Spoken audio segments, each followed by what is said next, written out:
삼성 디스플레이가 세계 최초 8.6세대 OLED 생산을 위해 앞으로 3년간 충남 아산 캠퍼스에 4조 1천억 원을 투자하기로 했습니다. 오늘 투자 협약식에 참석한 윤석열 대통령은 과감한 지원을 통해 중국에 밀린 디스플레이 산업을 다시 1위로 끌어올리겠다고 약속했습니다. 먼저 임동진 기자의 보도입니다. 10여 년간 글로벌 1위 자리를 지켜왔던 우리나라의 디스플레이 시장 점유율은 2021년 중국에 밀려났습니다. 일찍이 LCD 시장에서 한국을 넘어선 중국은 OLED 시장에서도 빠른 속도로 추격해오고 있습니다. 중국의 디스플레이 굵기 저지를 위해 정부와 기업은 힘을 모으기로 했습니다. 삼성 디스플레이는 오늘 충남 아산에서 2026년까지 태블릿, 노트북 등 IT용 OLED 패널 생산 공정에 총 4조 1천억 원을 투자하겠다고 발표했습니다.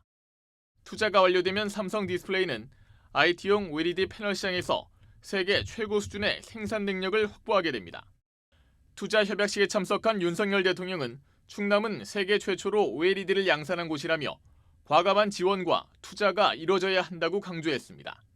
민간이 적기에 투자할 수 있도록 인센티브를 확대하고 OLED 기술 고도화를 위한 R&D 지원을 하고 글로벌 시장에서 압도적인 1위를 계속 견지하도록 만들겠습니다. 또한 윤 대통령은 소재와 부품, 장비 기업의 기술력을 높여 안정적인 국내 공급망과 생태계를 확보하고 양질의 일자리 창출로 이어지도록 하겠다고 약속했습니다. 이를 위해 정부는 OLED 생산 기술 혁신과 응용 제품 개발을 위해 4,200억 원 규모의 연구 개발을 추진하고 계약학과와 현장 중심 아카데미 운영 등으로 9,000명의 맞춤형 인재를 양성할 계획입니다. 이번 투자는 지난달 15일 첨단 산업 육성 전략 발표 이후 가시화된 첫 성과입니다. 정부는 2026년까지 반도체와 로봇 등 6대 핵심 산업에 민간 주도로 총 550조 원을 투자할 방침인데 이 중 62조 원을 디스플레이에 쏟을 예정입니다. 한국경제TV 임동진입니다. 산업부 정재홍 기자와 더 자세한 얘기 나눠보겠습니다. 정 기자, 지난달입니다. 정부가 첨단 산업 육성하는 데 총 한 550조 원 규모 민간 투자를 유치하겠다 이렇게 밝혔습니다. 오늘 삼성 디스플레이 투자를 그 후속 실행 방안의 어떤 맥락으로 좀 이해를 하면 될까요? 맞습니다. 이제 지난달 15일에 삼성전자의 용인 시스템 반도체 클러스터를 포함해서 총 550조 원의 민간 투자 계획 발표가 났던 거를 시청자분들 기억을 하실 텐데요. 당시 삼성은 별도로 이제 지역 균형 발전을 위해서 비수도권에 60조 원 규모의 투자를 집행한다고 밝힌 바 있습니다. 이 60조 원은 앞으로 10년간 첨단 디스플레이와 반도체 패키징 그리고 차세대 배터리 분야에 쓰입니다. 오늘 그 첫 번째 실행 계획으로 IT용 OLED 투자 계획이 나온 겁니다. 삼성은 앞으로 3년간 2026년까지 세계 최초로 8.6세대 IT용 OLED 양산에 4조 1천억 원을 투자합니다. 삼성과 LG 모두 중국의 거센 추격으로 현재 LCD 사업에서 철수를 결정한 상태거든요. 삼성 디스플레이는 가동을 멈춘 TV용 LCD 생산 라인 자리에 신규 8.6세대 IT용 OLED 생산 설비를 구축할 예정입니다.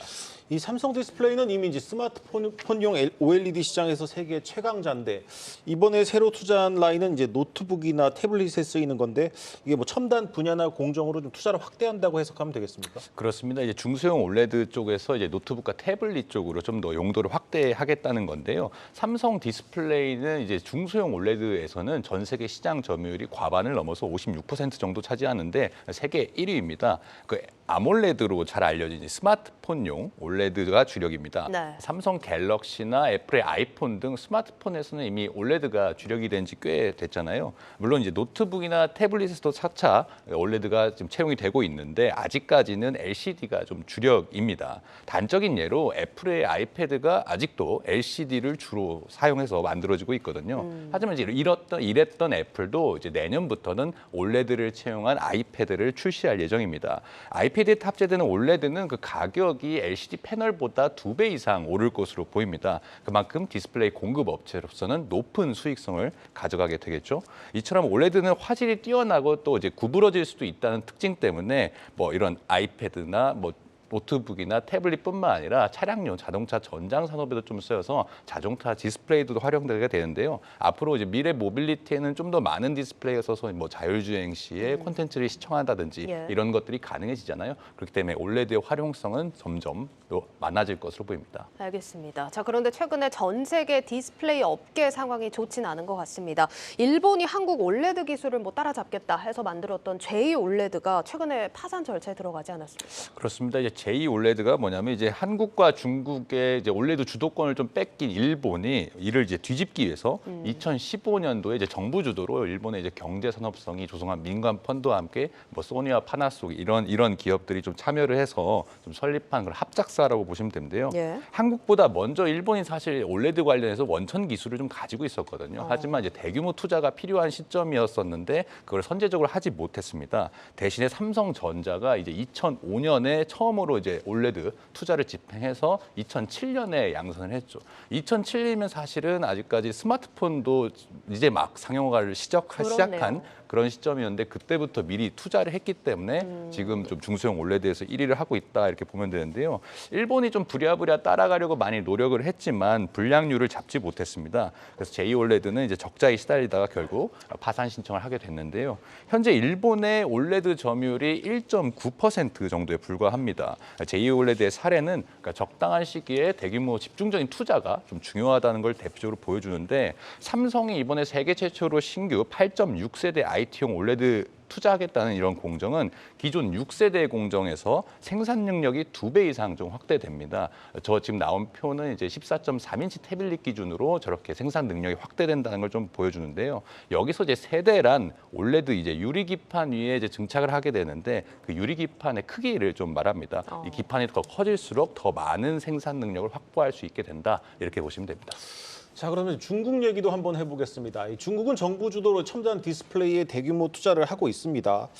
그런데 이게 앞서 우리나라 LCD 산업이 중국 덤핑에 무너지지 않았습니까? 그래서 OLED에서도 이런 상황이 재현되는 것이 아니냐 이런 걱정이 분명히 있습니다. 맞습니다. 우리 기업들이 지금 올레드 중국의 추격이 거세기 때문에 좀 불안감이 좀 상당한 상황입니다. 그렇기 때문에 오늘 이재용 삼성전자 회장이 윤석열 대통령을 만난 자리에서 아무도 가보지 못한 디스플레이 산업의 새로운 미래를 개척해 나가겠다고 말을 했습니다. 그만큼 좀 상황이 긴박하기 때문에 투자를 더 확대하고 좀 급하게 진행을 하겠다 이런 뜻으로 좀 풀이가 되는데 예. 불과 몇 년 전까지만 해도 뭐 삼성 디스플레이와 LG 디스플레이가 이 올레드 시장 거의 우리나라 기업들의 점유율이 한 100%에 가까웠습니다. 근데 벌써 중국 기업들의 점유율이 20%대까지 치고 올라왔습니다. 우리 기업과 이제 중국 기업들 간의 기술 격차는 지금 중소형 올레드, 그러니까 중소형 올레드는 보통 9인치 이하 디스플레이를 말하는데 여기서는 기술 격차가 한 2년 정도, 그 대형 올레드 여기는 좀 더 기술 난이도가 높다고 알려져 있거든요. 예. 4에서 6년 정도 차이가 난다고 분석이 됩니다. 옴디아에 따르면 지난해 중소형 올레드에서는 중국 BOE가 LG 디스플레이를 제치고 시장 점유율 2위를 좀 차지한 상황입니다. BOE는 삼성과 LG가 이제 내년에 양산이 될 애플의 아이패드 그 수주를 노리고 있는데 BOE도 지금 이거를 좀 노리고 있습니다. 심지어 지금 아이폰에도 공급을 하고 있죠. 우리 기업들로서는 좀 생산 능력을 끌어올려서 공급 능력을 좀 확대를 시키고 더불어서 지금 미래 기술로 좀 점쳐지는 투명 올레드라든지 아니면 플렉서블 올레드라든지 이런 것들에 대한 기술 개발을 더 빠르게 해야 하는 그런 시점이라고 볼 수 있겠습니다. 네, 잘 들었습니다. 산업부 정재용 기자였습니다.